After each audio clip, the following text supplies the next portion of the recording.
And then there is the WWE Championship. As overbooked as it was, what they did, I didn't hate it. It caused some chaos on a show that could use a little bit of chaos because it's usually pretty lifeless and boring.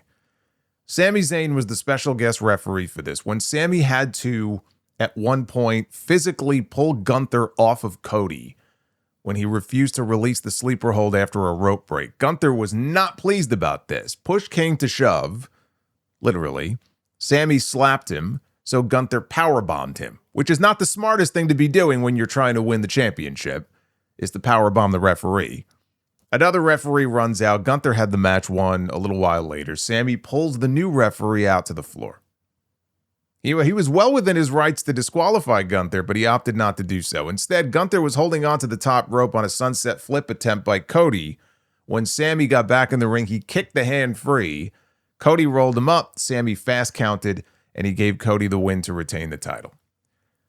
They really came into this week wanting you to believe that Sami was going to screw over the Golden Boy. But he played it straight. He played it right down the middle until Gunther put his hands on him. Nick Aldis was furious at Sami. They were arguing at Gorilla. Gunther was there too. Cody, meanwhile, was... You could see Cody on the flat panel that was mounted on the wall at the Gorilla position, and Cody was still out in the ring, and he had a mic, and he was calling for a rematch. He was demanding a rematch, even though he already won. So Gunther, he takes out Sami, and then he looks over at Nick Aldis and tells him to restart the match. Aldis says, okay. And Gunther runs out to the ring. He's got a new impartial referee with him. So this was our third Cody and Gunther match, if you count Clash in Italy. Fourth, if you want to go all the way back to Crown Jewel 2 years ago. If you do, that means that Gunther is now 0 for 3 in matches with Cody before this one here got started. So the match gets restarted all of 3 minutes before Sami runs in. He catches Gunther with a haluva kick. Cody ducked out of the way because Gunther had him in a sleeper hold. He was kind of backed up in the corner. Here comes Sami, and Cody ducks, and Gunther ate the kick, which I presume means the match was just thrown away and it was not a disqualification win for Gunther. I mean, they didn't care enough to announce it one way or the other. They never do.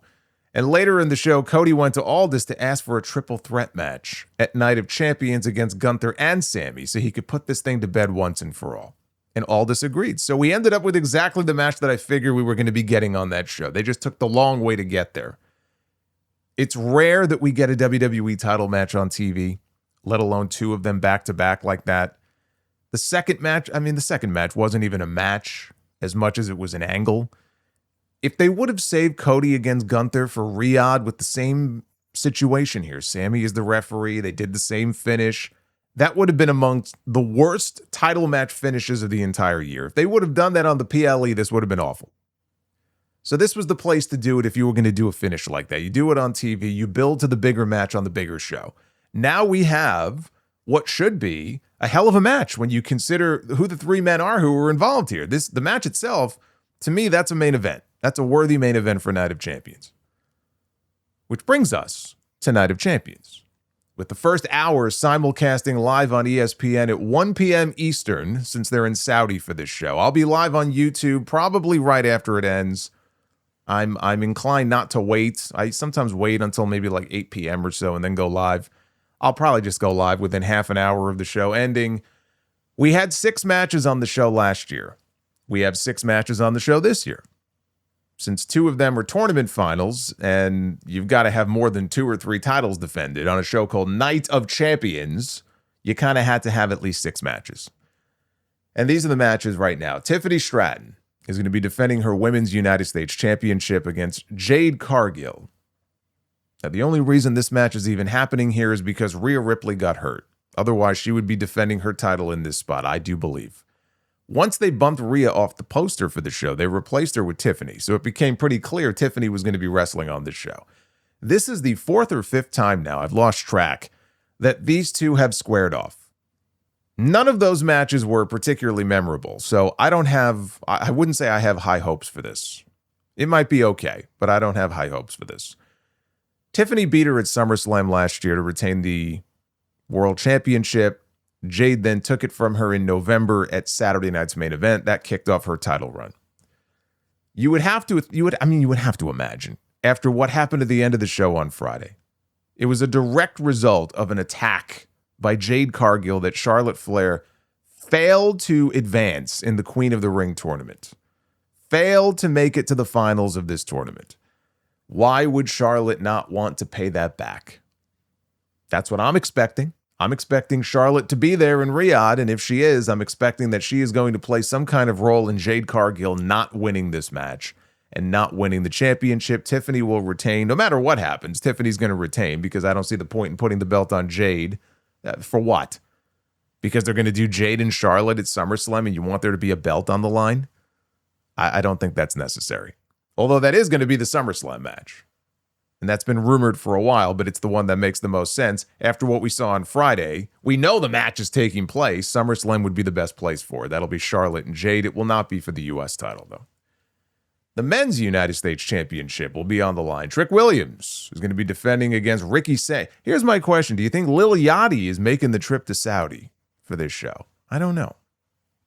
But Trick Williams is going to put his title on the line against Ricky Sainz, who beat Carmelo Hayes on Smackdown to win the right to challenge for the title.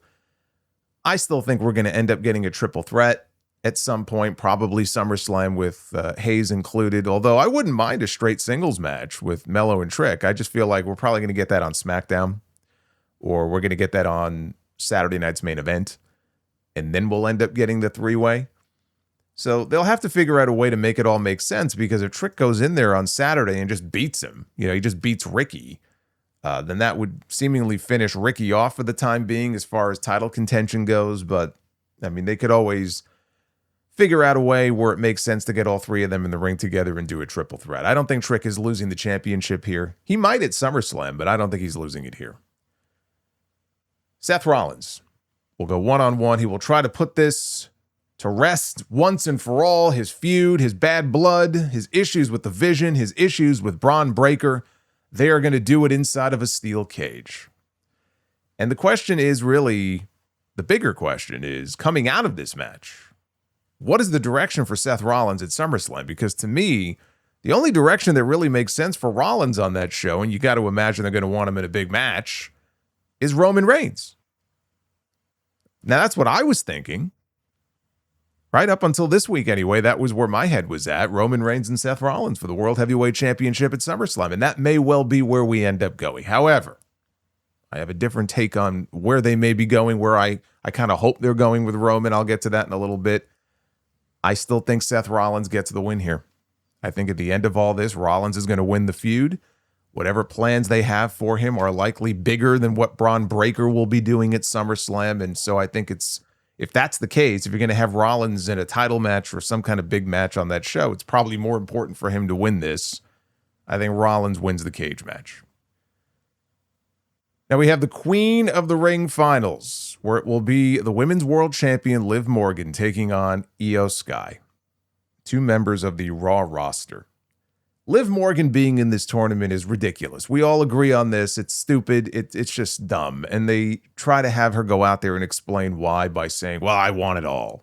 I want it all. Why not, right? I want every championship. Okay, fine. It's fucking lame. It was a waste of a spot in this tournament. And here's the other thing. The idea of the woman who won the world championship at WrestleMania and has defended it exactly 0 times since then. I don't give a shit what the excuse is. Oh, well, they thought Stephanie was going to be around, so she would have defended against Stephanie by now. Okay, fine, but she didn't. And they had no plan B. This has been the worst women's championship run in the history of that title.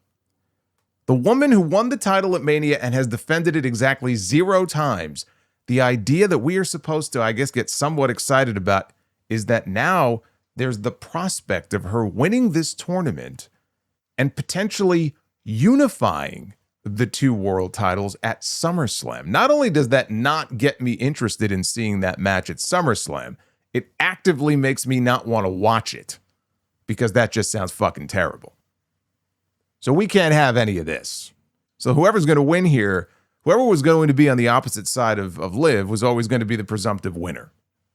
And I'm very happy that person is Io Sky because she was my pick to win anyway. I wanted her to win. Queen Io is what we need. Queen Io is what I believe we are going to have on Saturday. Now, if Rhea Ripley is out for a while and this turns out to be a serious knee injury, that complicates things. Unless the plan is to just have Io win the tournament and then challenge Liv Morgan to a rematch at SummerSlam. That's what I'm predicting ends up happening.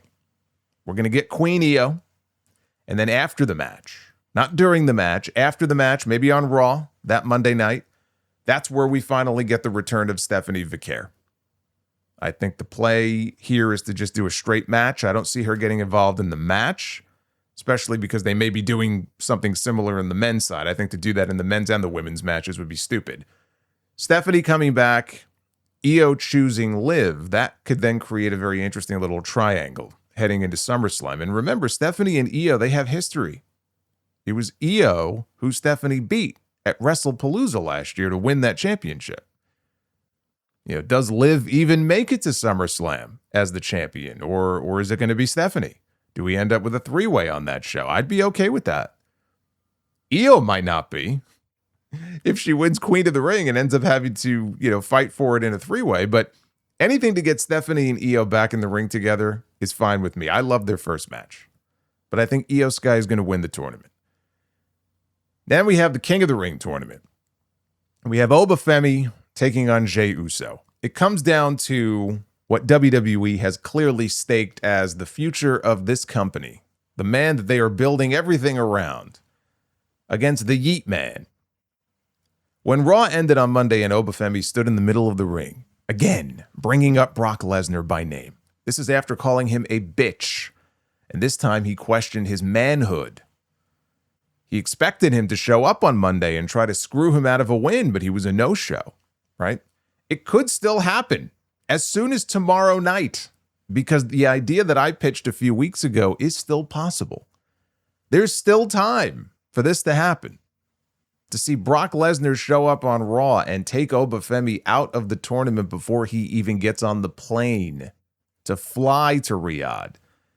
And I'm sure those fans would be disappointed not to see him if he wasn't there. But hey, this is a sold show for WWE. They get their $50 million guaranteed either way. They don't have to worry about selling tickets.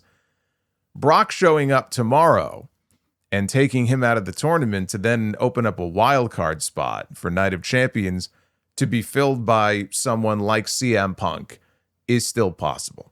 But I will admit, those hopes are dimming by the hour. I have to just look at what we have in front of us, and if it's Obafemi against Jey Uso, I do not care to see Obafemi losing to Jey Uso. I do not care to see Jey Uso challenging for the championship at SummerSlam against any of those three in the main event, Cody, Gunther, or Sami Zayn. Even with all of their history together, that is not a main event that appeals to me. If we get Oba against Jey Uso, Obafemi needs to win that match. Brock Lesnar can show up. He can attempt to screw Oba out of the crown, but fail. Oba wins anyway. Brock is stunned. He can't believe it. And we get Oba and Brock on night 1 in Minneapolis, and then Oba challenging Roman for the championship on night 2. I talked about that, I think, in the mailbag last week. It's not ideal. It would not have been the way that I would have laid everything out. I think burnout is a very real thing if you do all of that in one weekend. And there's a good chance that Oba would win one and not the other. And by the way, that doesn't necessarily mean he beats Brock and loses to Roman. It could be the other way around, which would then set Lesnar up for a title match coming out of SummerSlam. And then Oba could finally put him down once and for all. I'm not saying any of this is ideal. What I'm saying is that Obafemi should not be losing to Jey Uso. Full stop, period, end of story. And if that's the match and there's no chicanery and there's no big swerve, he better fucking win. I'm going with Oba to win the crown. And Cody Rhodes will defend the WWE Championship against Gunther and Sami Zayn. Sami Zayn has parlayed this whole last real good guy thing on Smackdown into what has been, I think, a pretty entertaining run for himself. Probably the most entertaining thing on the entire show week to week at the moment. And Cody and Sami, to me, is really where the issue is. And that's a match that I would like to see. Gunther, and I can't even believe I'm sitting here and saying this, 6 months After he retired AJ Styles, 7 months after he retired John Cena, and there was all this buzz around Gunther and the career killer stuff, which was always going to have a short shelf life. You can only do that for so long. But they had done such a good job of really, keeping him strong and keeping him unbeaten for a period of time there. And it just feels like it was all for nothing. I don't want to say I feel, vindicated sitting here, but here we sit now 6 months later and having him be the one to beat John Cena in the way that he did, which some people anyway thought was going to be this big, massive thing. It turned out to mean not a damn thing. Nothing. There's nothing right now about Gunther that feels like he is above everybody else. Like he's in this rare space that only select people end up in, and now he's just looked at differently than everybody else. I might have said that months ago, but it doesn't feel that way now. Now he finally truly feels like just another guy on the show. And that's sad, because it didn't have to be that way, but I feel like whatever aura was there coming out of all that has been squandered. And we are now looking at a situation where if he was to lose this match, he will have lost to Cody Rhodes in Italy. He will have lost to Cody Rhodes on Friday. And he will have lost to Cody Rhodes here at Night of Champions. Not even saying anything about 2 years ago at Crown Jewel when he lost to Cody Rhodes there as well. Cody may just become the guy that Gunther can't figure out. Gunther may never beat him at this rate. So it's not ideal for Gunther to lose again here. But I'm looking at this and I'm going, Solomonster, I'm talking to myself. Solomonster, what is the outcome that you would like to see here? Like, as a fan, I'm looking at this and I'm going, okay, this should be a hell of a match, but who do I want to win? Who do I want to be the champion coming out of this match? Gunther winning the championship to me, right now, it doesn't do much for me. Cody retaining the title, that's boring. The person who should walk out of Riyadh as the champion, and what a reaction I'm sure he would get given where the show is being held, is Sami Zayn. I would like to see Sami Zayn win the WWE Championship on Saturday.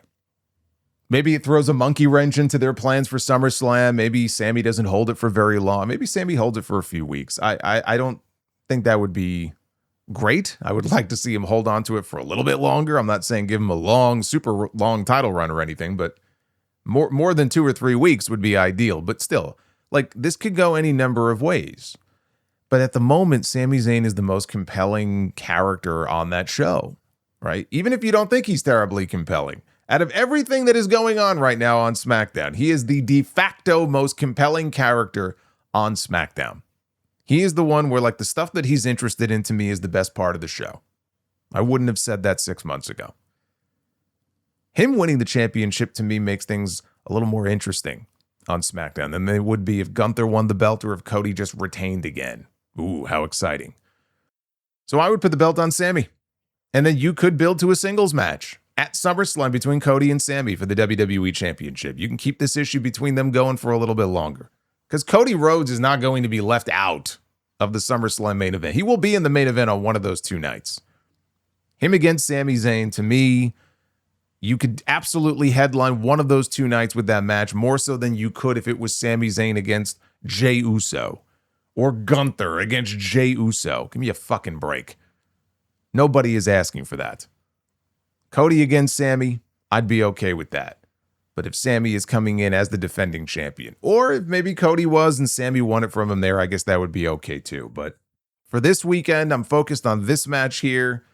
You're going to close the show with it, right? Because we know Roman's not defending his title. He's not wrestling on that show. That's how you close out Night of Champions.